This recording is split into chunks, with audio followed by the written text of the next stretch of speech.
Sejarah ditemukannya emas di Indonesia.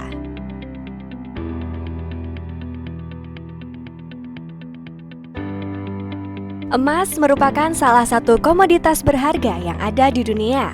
Saking berharganya, barang yang satu ini pun ikut diperdagangkan di seluruh dunia. Emas menjadi logam mulia yang banyak digandrungi, baik untuk mata uang hingga perhiasan. Emas sudah menjadi simbol kekayaan dan kemewahan di hampir setiap budaya. Pertama kali emas sendiri ditemukan di sungai dalam tanah dunia kuno dengan kondisi yang masih sangat alami. Meski tak diketahui jelas kapan pertama kali umat manusia menemukan emas, namun emas dipercaya sudah eksis ribuan tahun lamanya. Pada tahun 40.000 sebelum Masehi, pecahan-pecahan emas ditemukan di gua-gua Spanyol.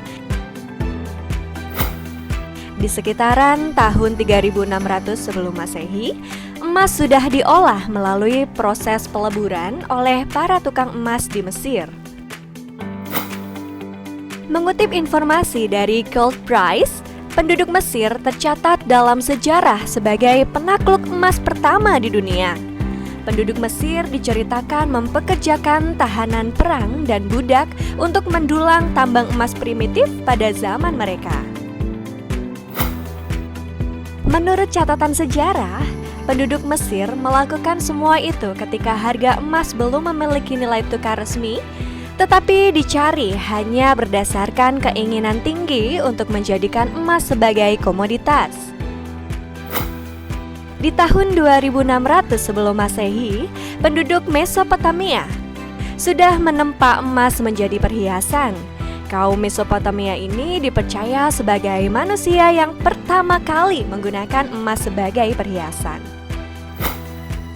Lalu di tahun 1223 sebelum Masehi, makam Tutankhamun yang ikonik atau peti mati Firaun dibuat dengan balutan emas.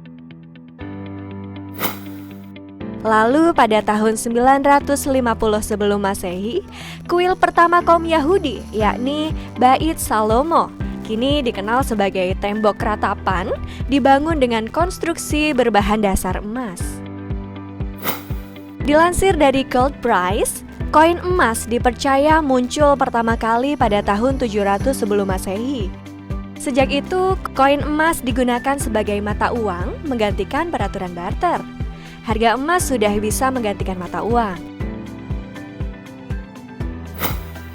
Lalu di tahun 564 sebelum Masehi, Raja Croesus dari Lydia meningkatkan teknik pemurnian emas dan membangun mata uang emas internasional pertama. Dilansir dari situs resmi World Gold Council, pada abad ke-18, tepatnya tahun 1854, Inggris dan beberapa koloninya yang menggunakan gold standard. Gold standard adalah sistem di mana berbagai negara menetapkan nilai mata uangnya dalam jumlah emas tertentu. Harga emas mulai ditetapkan per ons dan disesuaikan nilainya dengan berbagai mata uang utama di dunia. Sementara negara-negara lainnya hanya menggunakan perak untuk mata uang. Pada abad ke-19, harga emas mulai ditetapkan dengan menggunakan sistem gold standard. Tepatnya di tahun 1914, di mana pecahnya Perang Dunia Pertama. Ketika peperangan yang disebabkan Perang Napoleon mulai mereda, uang yang terdiri dari specie atau koin emas, perak atau tembaga, serta uang kertas mulai diterbitkan di bank. Sejak itu, mata uang domestik dapat secara bebas dikonversikan menjadi emas dengan harga tetap dan tidak ada pembatasan ekspor dan impor emas. Koin emas juga diedarkan sebagai mata uang domestik bersama koin logam dan uang kertas lainnya dengan komposisi yang berbeda-beda di setiap negara. Memasuki Perang Dunia Kedua, sistem mata uang internasional dibentuk untuk menggantikan gold standard. Melalui konferensi Bretton Woods di Amerika Serikat pada tahun 1944, dolar ditetapkan untuk berada di pusat sistem keuangan. Hal itu didasari dengan dominasi politik dan ekonomi Amerika Serikat. Setelah peperangan, dunia menginginkan stabilitas dengan nilai tukar yang tetap. Ini dipandang penting untuk perdagangan. Akhirnya, Bretton Woods System disusun menjadi ketetapan nilai emas secara internasional, yakni kala itu 35 US dollar per ons. Sementara, mata uang lainnya menyesuaikan dengan nilai tukar terhadap dolar Amerika Serikat. Selama era Bretton Woods System, ekonomi dunia tumbuh dengan cepat. Namun memasuki tahun 1960-an, ketegangan kembali muncul. Inflasi global yang melonjak menyebabkan harga emas anjlok. Definisi neraca perdagangan Amerika Serikat yang kronis menyebabkan cadangan emas di negeri Paman Sam tersebut habis. Pada tahun 1961, London Gold Pool terbentuk. Sebanyak 8 negara mengumpulkan cadangan emas mereka untuk mempertahankan harga emas di patokan 35 US dollar per ons dan mencegah harga emas bergerak naik. Namun, upaya ini hanya bertahan sementara. Pada tahun 1968, defisit neraca perdagangan Amerika Serikat kian meningkat. Akhirnya sejumlah bank sentral enggan menerima dolar. Situasi ini pun menjadi tidak bisa dipertahankan.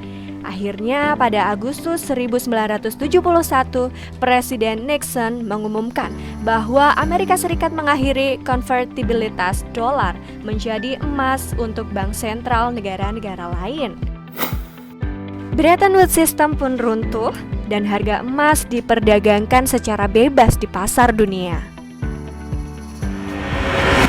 Di Indonesia sendiri, beberapa daerah sangat dikenal sebagai daerah penyumbang emas terbesar. Di antaranya, yang pertama, Kota Timika di Papua. Papua memang sudah terkenal akan kekayaan sumber dayanya. Kawasan Timika adalah lokasi dengan potensi emas terbesar di Indonesia. Tidak heran jika banyak tambang yang dikelola profesional hadir di sana. Sebut saja PT Freeport Indonesia yang mengelola tambah Grasberg. Cadangan emas yang ada di sana disebut-sebut masih tersisa sebanyak 25,8 jutaan ons. Dengan jumlah tersebut, Timika dianggap sebagai kawasan dengan potensi emas murni terbesar di dunia. Yang kedua, Bengkulu. Puncaknya Monas terbuat dari emas dan berasal dari sebuah tambang yang ada di kota Bengkulu, tepatnya di sebuah desa di daerah Napal Putih.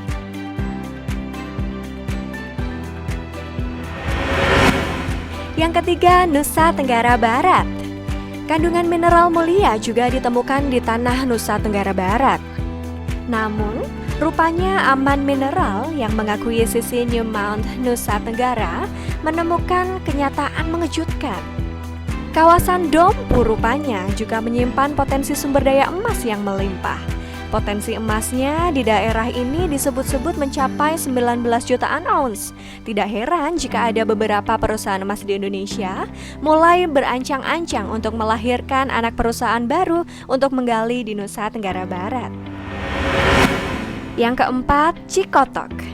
Cikotok adalah sebuah daerah di Lebak yang pernah menduduki peringkat kedua penghasil emas terbesar di Indonesia.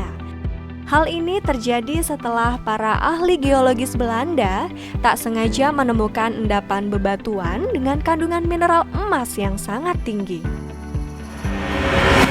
Yang kelima, Maluku Utara. Indonesia Timur memang belum banyak dieksplorasi. Namun, hal ini tak bisa menutupi kenyataan bahwa tersimpan banyak kekayaan alam di sana. Maluku Utara termasuk salah satu kawasan di Indonesia dengan potensi sumber daya emas yang menjanjikan. Semoga informasi ini dapat menambah pengetahuan kalian. Mari bersama-sama jadikan channel ini sebagai media edukasi nomor 1 di Indonesia. Gray Digital Media, salam cinta Indonesia.